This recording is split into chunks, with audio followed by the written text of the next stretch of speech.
پڑھ لیا کہ یہ جو لسن ہے نا انٹرنیٹ پہ، یاد رکھو صحت کے نام پہ الو بنانے کی دکانیں ایسی کھلی ہوئی ہیں کہ اللہ کا واسطہ دے کے کہتا ہوں آپ یہ نہ دیکھا کرو.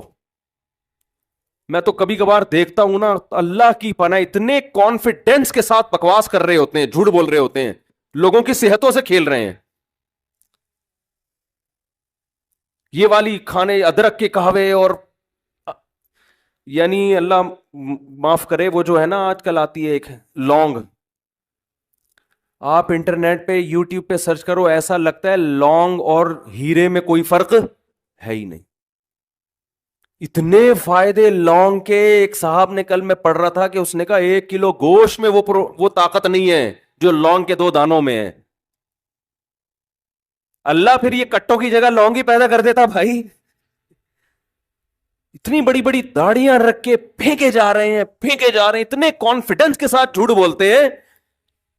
اور اس میں ہر طرح کے بڑی بڑی داڑیوں والے بھی ہیں اور 3 پیس سوٹ والے بھی ہیں.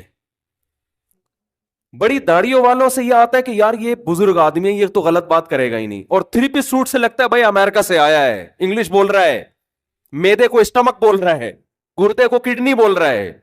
یہ تو جھوٹ ہو، یہ انگلش بول رہا ہے بھائی. اور ٹیلی ویژن کے چینل بھی ان کو پروموٹ کر رہے ہیں. لوگ کہتے ہیں یار یہ اتنے بڑے ٹی وی چینل میں آ رہا ہے تو غلط کیسے ہو سکتا ہے.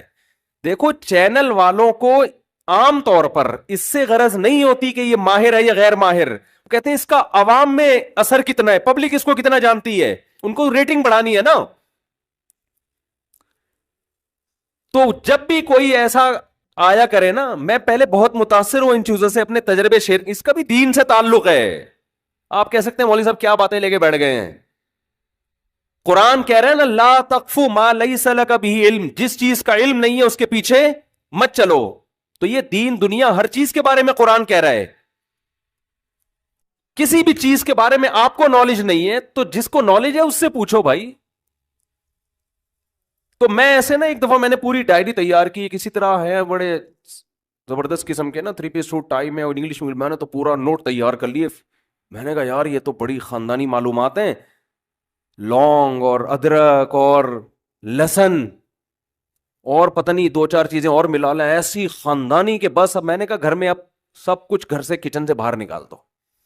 صبح لونگ سے ناشتہ ہوگا، دوپہر کھانا بھی لونگ کے پراٹھے. پراٹھے کیسے چھوڑیں بھائی. لونگ اچھی چیز ہے صحت کے لیے، میں نہیں کہہ رہا کہ اچھی نہیں ہے. وہ کسی ماہر حکیم سے، کسی ماہر آدمی سے آپ پوچھیں جو واقعی ماہر ہو. ٹی وی میں آنے سے ماہر نہیں ہو جاتا تو وہ بتائے گا. بعض لوگوں کے نقصان دہ ہے بھائی. ٹھیک ہے نا. لہسن کچا آپ کھائیں، بہت فائدے مند چیز ہے، لیکن ہر ایک کے لیے نہیں ہے.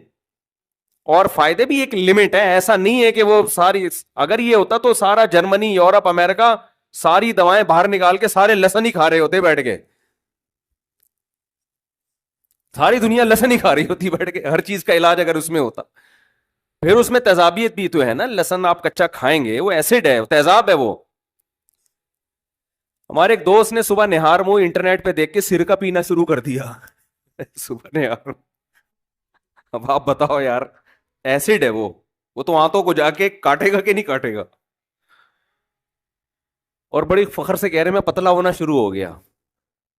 میں نے کہا پتلے ہونے کے ساتھ ساتھ بہت ساری چیزیں آپ کی آہستہ آہستہ غائب ہو جائیں گی. ٹھیک ہے نا. سمجھ شارٹ ہوتی چلی جائیں گی مارکیٹ سے چیزیں. یہ ایسڈ ہے، تیزاب ہے جو تم پی رہے ہو. تو لونگ کے فائدے ایسے لگے گا آپ کو بس. لہسن تو ہو ہٹو بچو ہو گیا بھائی. لہسن تو فائدے مند چیزیں ہیں لیکن ایک ہر چیز کی ایک لمٹ ہے. اچھا تو لوگ 2 چیزیں دیکھ رہے ہوتے ہیں، یا تو دیکھ رہے ہوتے ہیں کہ جی حکیم صاحب کا چہرہ بڑا نورانی، وہ حکیم ہوتے بھی نہیں ہیں. اور حکیم اگر ہیں بھی تو آپ کو کیا پتا کہ صحیح ہے کہ غلط ہے. تو اس لیے جو میں اپنے تجربہ ایک جلدی سے بتا کے بس آگے چلتا ہوں، جو لمبی لمبی چھوڑ رہا ہے نا وہ کبھی بھی اچھا حکیم نہیں ہو سکتا. یہ ذہن میں رکھو. جو کہہ رہے ہیں نا بس میرے پاس ایسا علاج ہے، میں یوں کر دیتا ہوں، میں نے یہ ٹھیک، وہ تو پھینکو ہے ایک نمبر کا. کبھی بھی صحیح آدمی ہوگا وہ کبھی بھی وہ کہے گا نارمل جیسے سب علاج کرتے ہیں ہم بھی ویسے ہی کرتے ہیں، ہم کوئی مریخ سے نہیں اترے ہیں. ٹھیک ہے نا. کوشش کریں گے، اللہ کرے ٹھیک ہو جاؤ، نہیں ٹھیک ہوئے ایک بڑے اچھے حکیم تھے, ان کے پاس ایک مریض گیا پیٹ کے علاج کے لیے, انہوں نے بہت دوائیں دیں تو وہ نہیں فائدہ ہوا, تو حکیم صاحب نے کہا بیٹا میں تو یہی کر سکتا ہوں, اس کے علاوہ میرے پاس اور کوئی حل نہیں ہے, اب آپ کہیں اور چلے جائیں. اور وہ واقعی بڑا ماہر حکیم تھے, وہ انتقال ہو گیا, اللہ مغفرت فرمائے ان کی. تو ماہر آدمی تو یہ کہتا ہے بھائی میں کیا کروں یار, یہ اس سے زیادہ میرے بس میں نہیں ہے. لیکن آپ دیکھو اتنا بڑی بڑی پھینکی جا رہی ہیں. تو انٹرنیٹ پہ خوب اچھی طرح سمجھ لیں. ہاں میں بتا رہا تھا, میں نے پوری صفوں کے نوٹ لکھ دیے نا, لونگ کے اور ادرک کے, اور یار وہ تو فلانا یونیورسٹی سے فارغ ہیں, یہ پتہ نہیں کہاں کہاں سے. پھر میں نے ڈاکٹروں سے رابطہ کیا, مختلف لوگوں سے, انہوں نے کہا کہ یہ آدمی ایک نمبر کا پھینکو ہے. کہیں ایسا نہ ہو آپ کسی خاص آدمی کی طرف آپ کا ذہن چلا جائے, آپ کا دماغ وہاں نہیں جائے گا. ایسا نہ ہو کسی کے کو آپ اچھے بھلے آدمی کو بولیں کہ مفتی صاحب ان کے بارے میں. لوگ یہ بھی کرتے ہیں, میرا بیان لے کے نا کسی بندے کا لگا کے چلا دیتے ہیں ساتھ میں, حالانکہ اس بندے کے بارے میں نے نہیں کہا ہوتا. میں تو ایک جنرلی اصول بیان کر رہا ہوں کہ اگر آپ دیکھ رہے ہیں 3 پیس سوٹ میں, ٹائی میں, یا داڑھی میں, پگڑی میں, تو آپ ماہرین سے رابطہ کریں کہ یہ تحقیق ہے, یہ کیا اس میں کس حد تک دم ہے. تو میں نے ایسے انٹرنیٹ پہ سنا کہ لہسن جو ہے نا, یہ آپ جب شہد میں ڈال کے رکھتے ہیں تو آتشہ بن جاتا ہے, لہسن بھی اور شہد بھی. تو اس کو نہار منہ کھائیں, اس شہد کو کھائیں, اس میں لہسن کا پانی آ گیا, ہٹو بچوں ہو جائے گا, یعنی بڑی زبردست صحت ہو جائے گی, کولیسٹرول ختم ہو جائے گا, اور رگوں میں ایسے خون دوڑنا شروع کر دے گا. تو ایک اچھے حکیم ہیں, میں نے ان سے رابطہ کیا, کچھ ماہر معلوم ہوتے ہیں, ان سے رابطہ, انہوں نے کہا یہ کتاب الحمقاء نام کی ایک کتاب ہے جس میں لکھا ہوا ہے احمقوں کی کتاب, اس میں یہ نسخہ لکھا ہوا ہے. صحیح.